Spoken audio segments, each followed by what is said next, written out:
Bonjour à toutes et à tous. Vous êtes déjà ou vous allez être diplômé du MBA. Et je viens de me rendre compte qu'il y a un cours que j'aurais dû vous faire et que j'ai oublié de vous faire. Ça fait 18 mois qu'on vous explique que pour réussir, il faut du talent. Ça, vous le saviez déjà. Et bien évidemment, ça fait 18 mois qu'on vous explique que pour réussir, il faut du travail. Ça, si vous l'aviez oublié, on vous l'a rappelé. Il y a une chose qu'on avait oublié de vous dire. C'est que pour réussir, il faut de la chance. Et j'avais complètement oublié de vous faire le cours sur comment avoir de la chance. J'ai 5 minutes devant moi. Je vais essayer de rattraper le temps perdu. Vous me direz, mais comment est-ce qu'on peut faire un cours sur la chance? Il y a des gens qui vous disent, la chance, c'est le hasard. On est tombé là au bon moment. D'autres vont vous dire, bah non, il y en a qui l'ont, il y en a qui l'ont pas, c'est la bonne étoile. Mais moi, ce que je vais vous dire, c'est que par expérience, après pas mal d'années passées dans le management et dans la formation des managers, la chance, premièrement, c'est une compétence, et deuxièmement, c'est une compétence qui se travaille. C'est-à-dire que ceux qui ont de la chance à répétition, ils en sont responsables, et ceux qui ont des coups durs et des coups de malchance à répétition, ils en sont aussi responsables. Parce que dans le fond, c'est quoi la chance? Quand on regarde bien. Les gens qui ont de la chance autour de vous, et si vous, vous en avez de la chance, ça veut dire que vous avez une capacité à créer autour de vous un environnement favorable. Coluche, qui était un grand spécialiste du management, aurait pu nous dire, avoir de la chance, c'est avoir la capacité à gagner les concours de circonstances. Eh bien, c'est exactement ce qu'on peut apprendre à faire dans le quotidien, du travail, en entreprise, dans la vie sociale, un peu partout. Mais ça peut aller plus loin. Avoir de la chance, dans le fond, c'est activer la boîte à opportunités. Faire en sorte qu'à travers ce que je fais, les décisions que je prends, les contacts que j'ai avec les autres, je vais déclencher l'apparition d'opportunités. Alors, c'est quoi une opportunité? Vous vous en souvenez peut-être, on en avait sûrement parlé dans le cadre du cours ou dans nos conversations à la machine à café. Ah, les opportunités, c'est trois choses. D'abord, les opportunités, c'est les bonnes rencontres. Rencontrer les bonnes personnes au bon moment. Mais les opportunités, c'est aussi ce que j'appelle moi les territoires.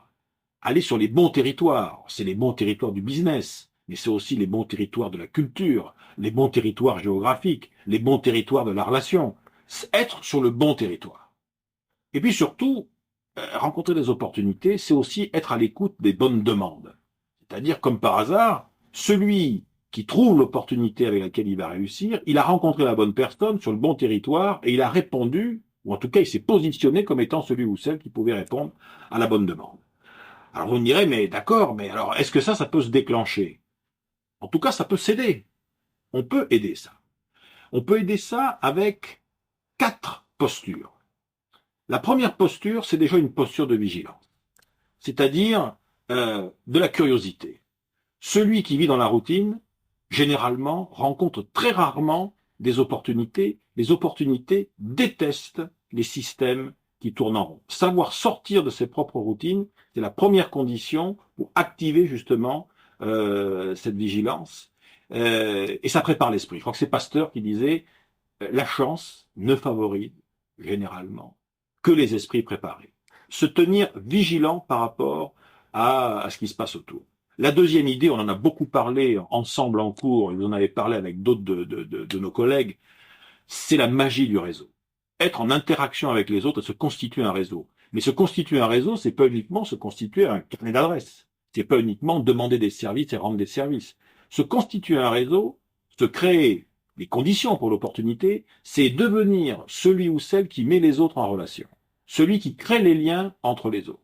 Celui qui aide les autres, d'ailleurs, à faire des choses. Je vous avais donné cette merveilleuse citation, je crois, de Pierre Doré, qui était le fondateur de l'Institut européen du leadership, et qui disait la meilleure façon pour atteindre ses objectifs dans une organisation, c'est d'aider ceux dont on a besoin à atteindre les leurs. Donc, c'est travailler en réseau.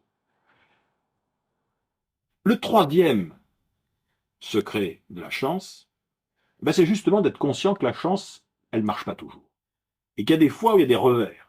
On a des coups de malchance, mais tout le monde a eu des coups de malchance. Vous prenez toutes les grandes réussites du monde des affaires, les grandes réussites dans l'histoire, les grandes réussites dans les médias, dans le spectacle, dans le showbiz, les grandes réussites sont jalonnées de problèmes, de difficultés, de revers d'échecs. Simplement, qu'est-ce qui s'est passé? Les gens qui ont vécu ces choses-là, ils ont utilisé leur échec comme une matière première. Ils en ont fait quelque chose. Ils ont utilisé leur échec et ils l'ont transformé en projet. C'est devenu la matière première pour rebondir sur autre chose. Ce qui fait dire d'ailleurs que la chance, la vraie chance, c'est pas ce qui vous arrive.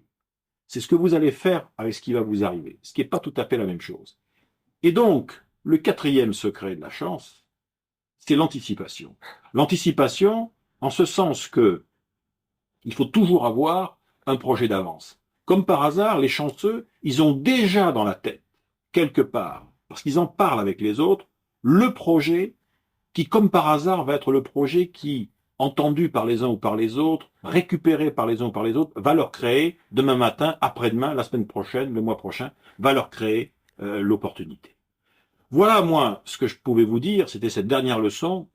Avoir de la chance, c'est un élément déterminant dans la réussite. Ça s'apprend, on peut s'entraîner. Ça passe par une nouvelle façon de percevoir la réalité, de gérer ses priorités de vie et de décision, et aussi ses relations aux autres.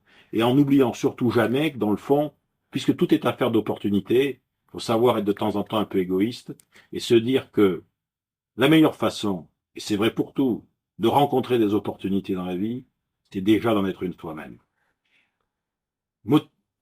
Réfléchissez à ça, méditez ça. Salut à toutes et à tous et bon vent pour le siècle qui vient. Merci beaucoup.